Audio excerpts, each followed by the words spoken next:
listening to The Loop, a podcast by Mosaic Church. The goal? To know Jesus a little better so we can live like him a little more. And now, here's today's host, Wes Feldner. What is up, everybody? Welcome back to another episode of The Loop. This week, we have something really special because, Brandon, you and I usually sit across the table from each other. We talk about upcoming series. We talk about, like spiritual emphasis stuff that we're doing that month with our regular prayer meetings or whatever. But this is something completely different. Yes. You've been gone for 6 weeks, and you had this sabbatical. Yeah. And I know everybody is dying to know what happened. And so what we've decided to do today is dedicate a podcast episode to really just allowing you to talk to all of us about your sabbatical, the experience, what you learned, that sort of thing. And so I am super pumped. Me too, because I don't want to tell the story 2,000 times. Right, exactly.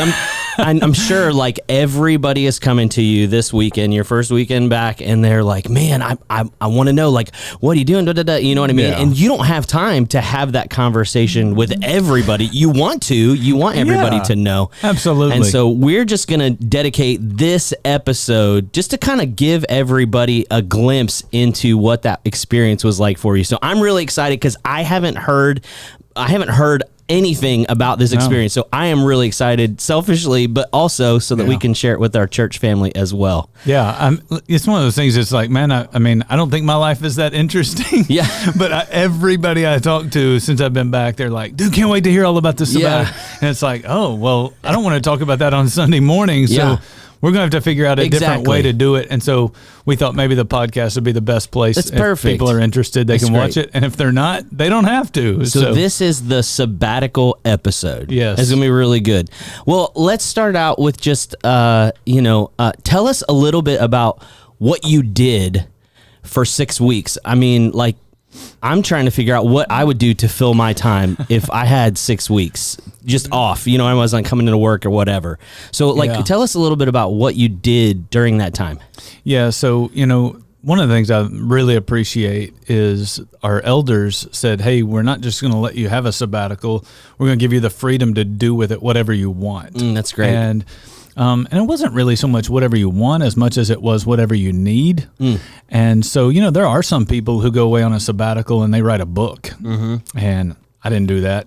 There are some people who go away and they like, hey, we're going to do long-range strategic planning for our church. And we do that all the time around here. Right. So I didn't do that. Yep. What I really did is I just tried to find some time to rest. And so I know that people are thinking, wow, what a waste of 6 weeks. It really wasn't. We'll talk a little bit more about it later. But, for me, it was just having the freedom to go, you know what? There's an opportunity here for me to unplug. My phone, is one of those things that is just like feels like an anchor around my neck. The sometimes. bane of our existence. Man, it is. And so a blessing and a curse. It really, no joke. And so it was an opportunity to unplug. It was an opportunity to disconnect from work. It was an opportunity just to get away and find some rest. You see Jesus doing that. In fact, a lot of people, they don't even know what the word sabbatical means. Yeah. And so it's like, man, I don't use that language in my everyday life. It just comes from the word Sabbath. And the day of Sabbath was just a day of rest that God gave to man and said, hey, man, why don't you just enjoy a period of rest? Yeah. And it was typically 1 day a week. And so a sabbatical is a series of a number of days of rest just bumped up against each other, one right after another. Yeah. You see Jesus in his ministry when life got really, really busy. You saw that Jesus would retreat and get away from the crowds more and more. And so there's a 40-day period when Jesus goes into the wilderness before he starts his public ministry. There are a lot of other passages that say that Jesus went as was his custom, and he got away, went to a mountaintop. He spent some time away from the crowds just to try to get alone with the Heavenly Father, get some rest, catch a break, so that he was able to jump back in and do the work that God had put him on the earth to do. That's awesome.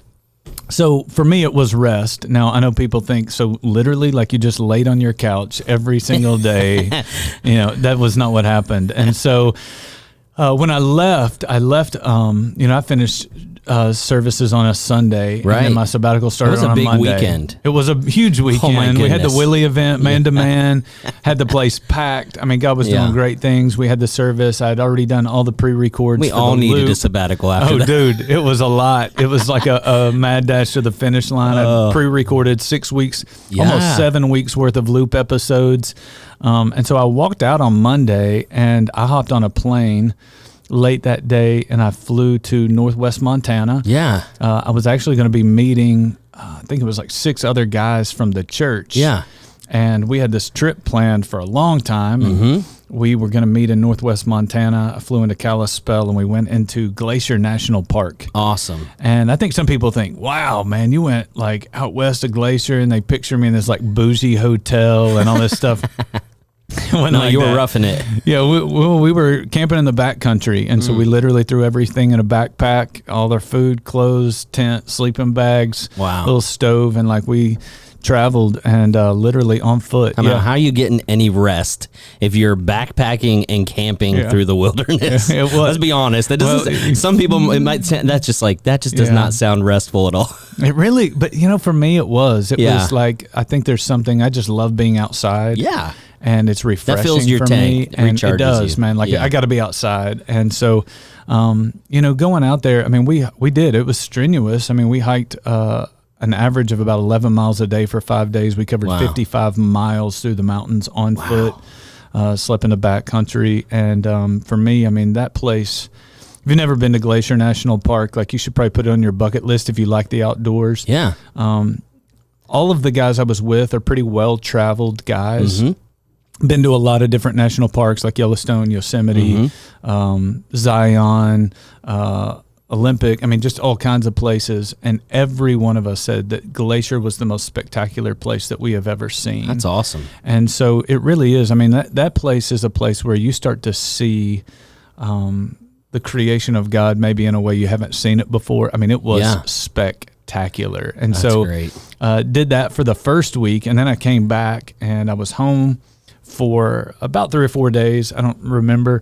And I did a lot of rest. I slept. I did take a lot of naps. I ran, kind of exercise a little bit. But after that, Steph and I had our anniversary coming up. And so we've been married now for, we got married in 1999, so 23 years. Wow. And so we went away together for about 4 days and just spent some time alone. Awesome.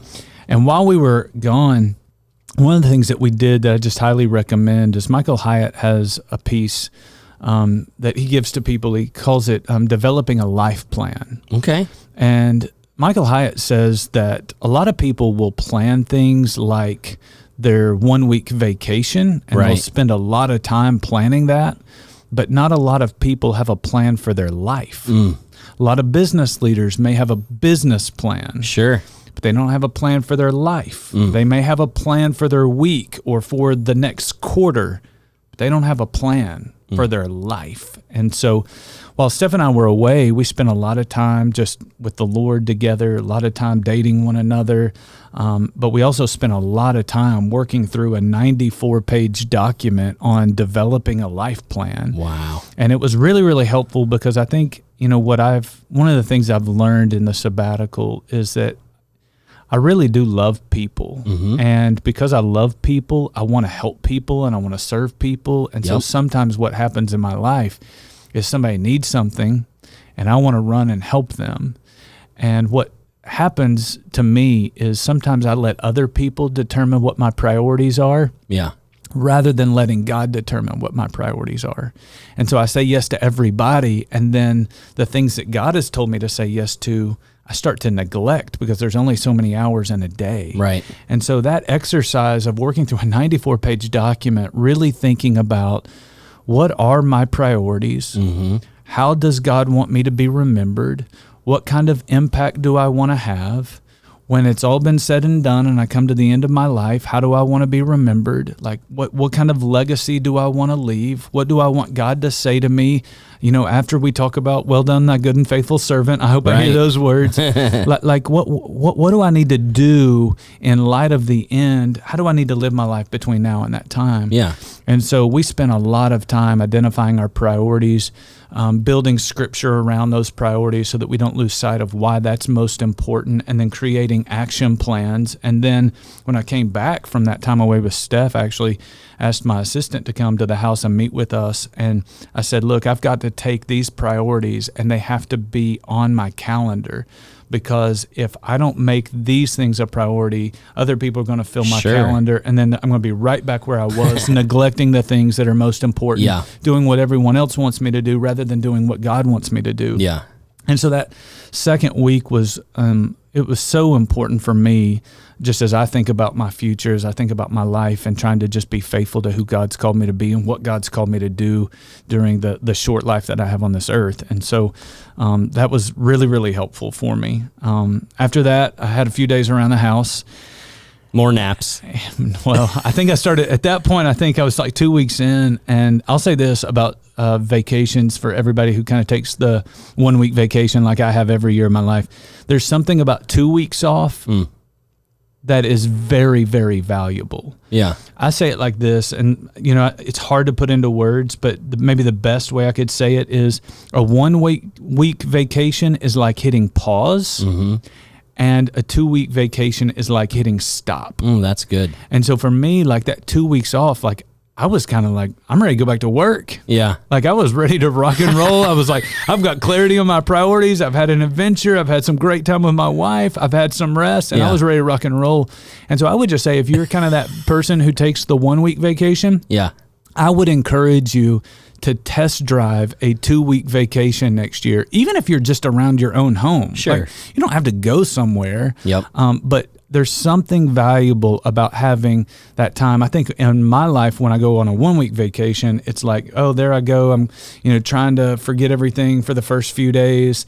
And then I start to kind of enjoy it. But now I'm coming to the end, and I'm thinking about all that I've got to get back to, and the long drive home, and let's pack it all up, and let's do the laundry. Okay, now I got to go back to work. And it goes so quickly. But there's something about 14 days that really allows you to disconnect, unplug, unwind, refresh, and then step back in. And so, what happened to me after a couple of weeks is I started going crazy because I was like hanging around the house. I was like, man, I don't have anything to do. And, I've done the life plan, and I'm spending a lot of time with God and my family.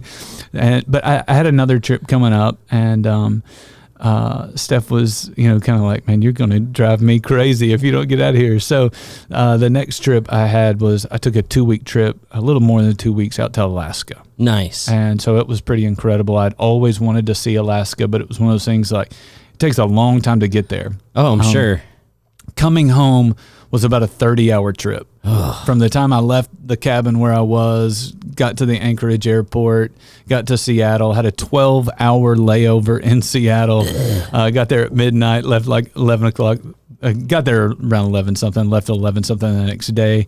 And so it's a long way away. And so if you want to go, it's like, man, it's a commitment. Out there. It's a commitment. So I was going for a little more than 2 weeks in Alaska. I got to see God. God was so good to me. And so if people ask me, they say, what do you want to do and see while you're in Alaska? And I was like, well, I want to see two things like are at the top of my list: the Northern Lights. Yep.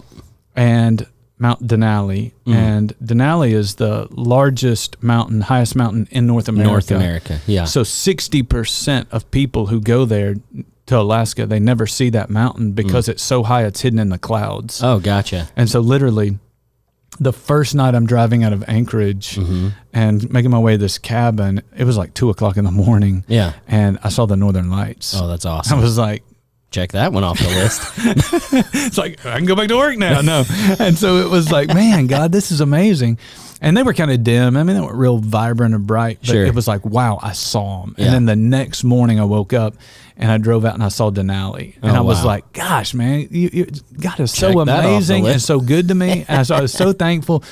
But while I was there, I did some salmon fishing and tried to do a little bit of moose hunting. Wasn't successful at that, but saw a lot of different hunting lands if I ever decided I wanted to go back.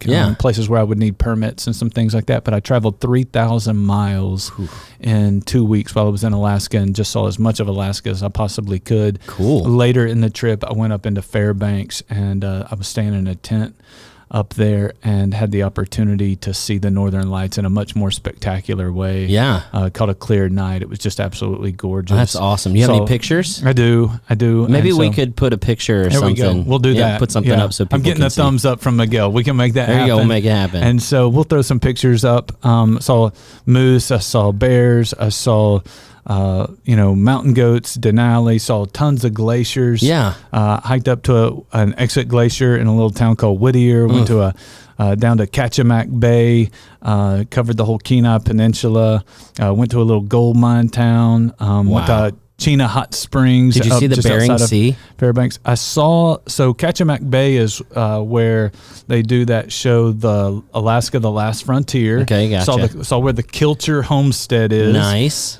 I love those shows. By the way, yeah. So that place is the Deadliest Catch. Yes, is also that's the show that I watched. It's called Homer, Alaska. Oh, gotcha. It's kind of the far south tip of the Kenai Peninsula, and so that's where they dock one of those boats in that show. Yeah. That boat was not in dock at the time, and so it was out fishing, I'm sure. Yeah, went to the Salty Dog Saloon. Do you remember those T-shirts back in the day? I do. Everybody had a dog. Yeah, that was, so it went there. That's in Homer, Alaska. I didn't even know that. Nice. So did they have good food? Was it worth it? Or was it overrated? Oh, I didn't eat there. Oh, okay. Literally, we walked in and we're like, in? "You guys got any good food here?" And they were like, "No, we just got T-shirts." Literally, she said, "No, not really." She goes, "I mean, we've got some hot dogs." Oh, geez, and I was really? like, "We're good." And so the girl told us a couple of places to go, so went and got something to eat. overrated. Yeah, but it's this old crusty saloon. Yeah, and it's like right there on this little tip of right at Kachemak Bay. So it's beautiful. No area. more for their shirts. Yeah, and apparel. Yeah. So everybody just sell a T-shirt, man. Yeah, that's where you make your money. Yeah, absolutely. And so did that and had a great time in Alaska. Alaska's a beautiful place. Nice. Twice the size of the state of Texas and hardly any people at all. Sounds like it. You said 3,000 miles? Yeah, and I mean, you got to remember this. That was by road. Yeah. Now, think about this in perspective. 90% of the state of Alaska is only accessible by bush plane. Ah, yeah. So I traveled like 3,000 miles. The part that you could get to by the road. By road. Yeah. And there was a whole other part of it. All this other stuff. Yeah. It's like, oh, dude, I mean, it's there, but you can't drive there. No. And so it's like literally bush plane. They, all those float planes that fly in and land on those lakes, and saw a bunch of those. So I mean, Alaska is an amazing place. Again, kind of roughing it. I don't know what people think of when they think, oh man, trip to Alaska. They probably think cruise ship. Yeah. That's what I would think. I was in cabin, tents, and always had an outhouse. I was going to say, tell us about this cabin, because a cabin in Alaska also sounds luxurious. This was not that kind of cabin? Well, I'll say this is very nice. Yeah. So we have some people that actually used to come to Mosaic that live in Alaska full time now. They used to come down here in the winter and live up there in the summer. Snowbirds. And so they've got a cabin, and they were like, hey, man, heard about your sabbatical. He's actually invited, my buddy Roger's invited me up like every year since he went back there full time. And just never had the time. And so he was like, dude, you can stay in my cabin. Nobody ever uses it. You're more than welcome to it. And so ended up staying there. It was very nice. Just like one little room. Yeah. Not multiple rooms, just one little room. Great place to lay your head at night. Had an outhouse and, so it was awesome though. It was quiet and just a beautiful place to get away. Well, I imagine not a lot of people around. Oh yeah. Like in the middle of nowhere maybe. Well, the closest town was Talkeetna and it's got 700 people. And so, and so, like, if you ask David Capers about, he'll tell you, he said Talkeetna is known for the fact that those people enjoy their freedom so much for years and years and years. Their mayor was a cat. And I think it's kind of an unofficial thing because it's such a small town. You don't have to have like legal corporation stuff. Yeah. And so they were just like, we are so not into government. We're going to make a cat our mayor. We're going to do what we want. Real small town, probably more animals in the community than there are people. Oh my. But it really is. It's the last frontier. Yeah. I mean, there was a road I drove down, drove 80 miles. I saw 3 cars in 80 miles.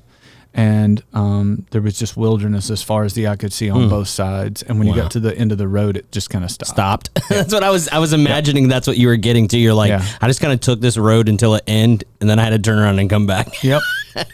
It was. That's awesome. I mean, it is. It's a wild place. Really beautiful area of the world. And just think when you see a place like that, you start to realize how big God really is. Yeah. That's awesome. And so it was absolutely incredible. And so I came back from Alaska, and I had about 5 or 6 days left before I had to officially return to work. And so rested a little bit more, and then I actually came in and I met with my assistant and said, hey man, like, I've been gone for 6 weeks. The staff had not been texting me at all, which was like great because I just knew the church was in great hands. Yeah. But I also was like, I'm going to go to work Monday and like have to start working on a message, and I'm pretty rusty. Like, wonder if there's any bombs that they're going to drop on me. So I was like, John, like, just bring me up to speed on everything so that I can have maybe a normal work week next week. And there were no bombs because the staff is just incredible here and just did a great job. And so, she brought me up to speed on things that I had missed and all the progress that's been made and the good things that God's been doing while I was out. Yeah. And that was encouraging to hear, because when I left, Steph and I prayed. And the way we prayed for Mosaic is we said, God, we want you to do something really special while we're gone, so that everybody knows you're the one who gets the credit, not us. Right. And so heard a lot of great stories. I think you guys had a baptism service while I was gone. There were like 12 or 13 people who got baptized while we were out. People are coming to faith in Christ.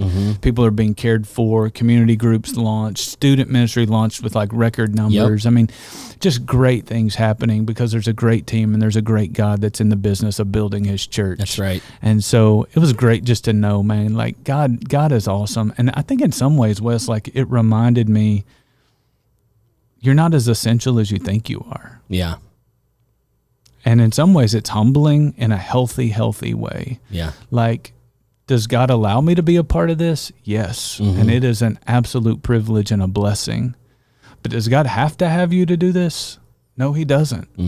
And it's a healthy humility that I think, stepping away, like God does something in you and just reminds you, like, yeah, dude, this is a privilege and this is how I've made you and I've gifted you and you get to do it.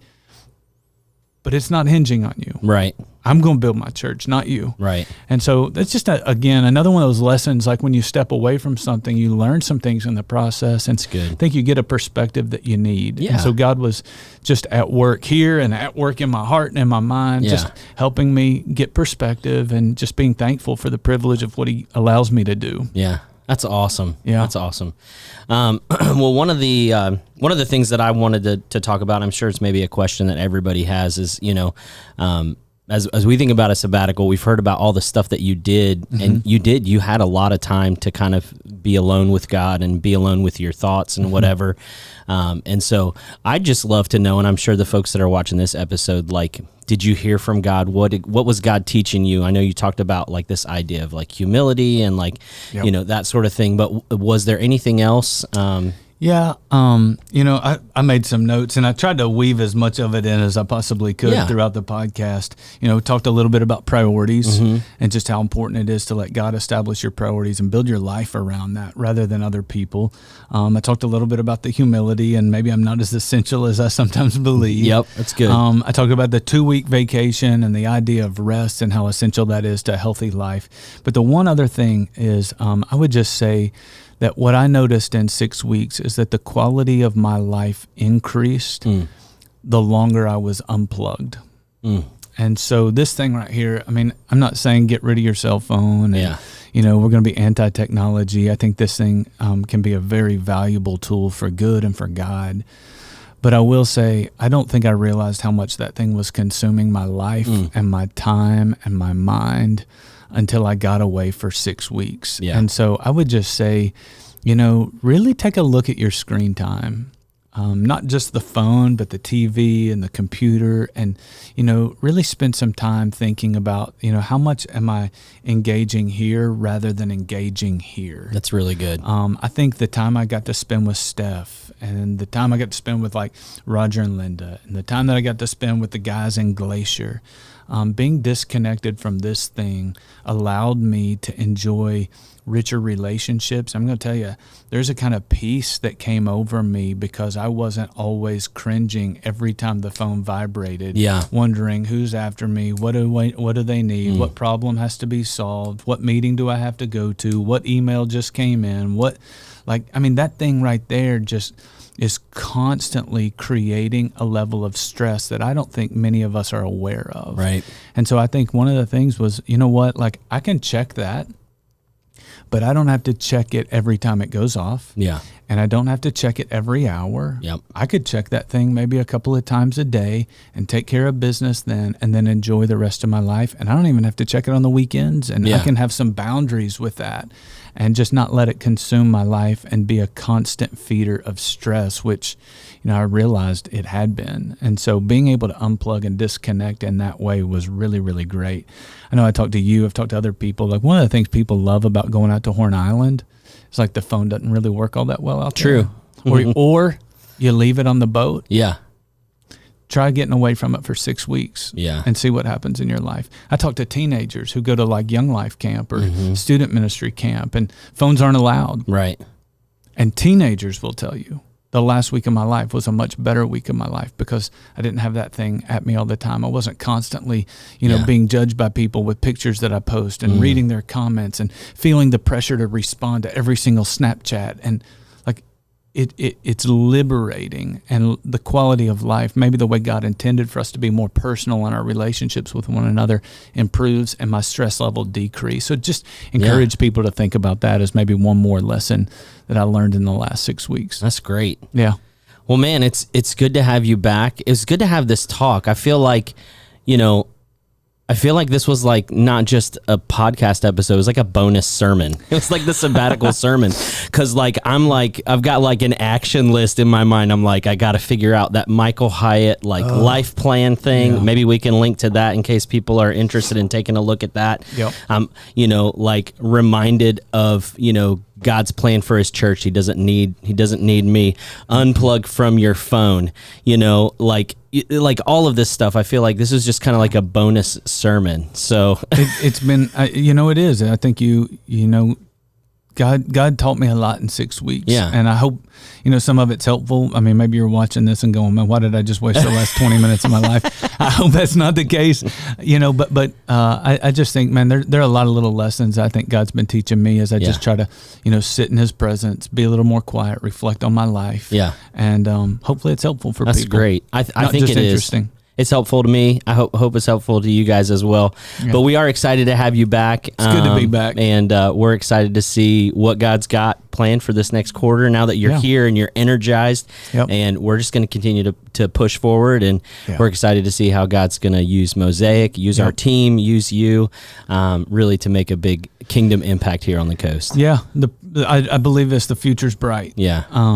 There are some things that I've really been thinking about in the last 6 weeks in terms of the future of Mosaic Church. Yeah. Got a conversation that I'm going to be having with our elders. Staff are going to be gearing up, and then we're going to be talking about a little bit more at our November partner meeting. So I do hope people will come out for that. Yes. We can talk a little bit more about the future of Mosaic at that time. Sweet. Yep. Well, thanks so much for joining us for this special sabbatical episode. We're excited that you spent a little bit of your day with us. We will see you this weekend for our services, Thursday at 7 p.m., Sunday at 9:30 and 11. Come give Brandon a high five. Tell him how glad you are to see him back with us. We'll see you next time. You've been listening to The Loop, a podcast by Mosaic Church. For more information, visit us online at mosaicgc.com.